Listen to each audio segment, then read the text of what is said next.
مدینے میں پہلے سے اطلاع تھی حضور صلی اللہ علیہ وسلم کی تشریف آوری کی، تو روز وہ لوگ جو مدینے کے مرد ہیں، عورت ہیں، بوڑھے ہیں، بچے ہیں، سب اشتیاق دیدار میں اور استقبال محمد رسول اللہ صلی اللہ علیہ وسلم کے لیے صبح صبح اپنے گھروں سے نکلتے تھے، منتظر رہتے تھے،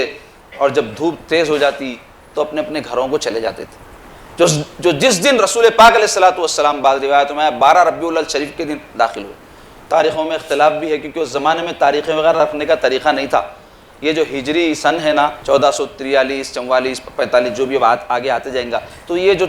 1400 سال جو گزر گئے بولتے، یہ بھی خود ہجری کا جو سن ہے اس کا آغاز حضرت سیدنا عمر رضی اللہ عنہ کے زمانہ خلافت میں ہوا، حضور کے زمانے میں نہیں۔ حضرت سیدنا عمر رضی اللہ عنہ اپنے اصحاب کو، اپنے ساتھیوں کو جمع کر کے پوچھے کہ بھائی ہمارے پاس کوئی طریقہ نہیں ہے سال رکھنے کا، تو اس کو کیسے متعین کیا جائے؟ تو سرکار علی رضی اللہ عنہ مشورہ دیے کہ عمر حضور کی ہجرت کے سال سے اپنا سن مقرر کرو آپ، تو اس کو حضرت عمر رضی اللہ عنہ قبول فرما کے سن جو ہے ہجری، جس سال ہجرت فرمائی سرکار نے، اس کو پہلا سال اسلامی قرار دیا ہوں۔ تاریخ ہے یہ معلومات کے لیے آپ کے سامنے بیان کرو۔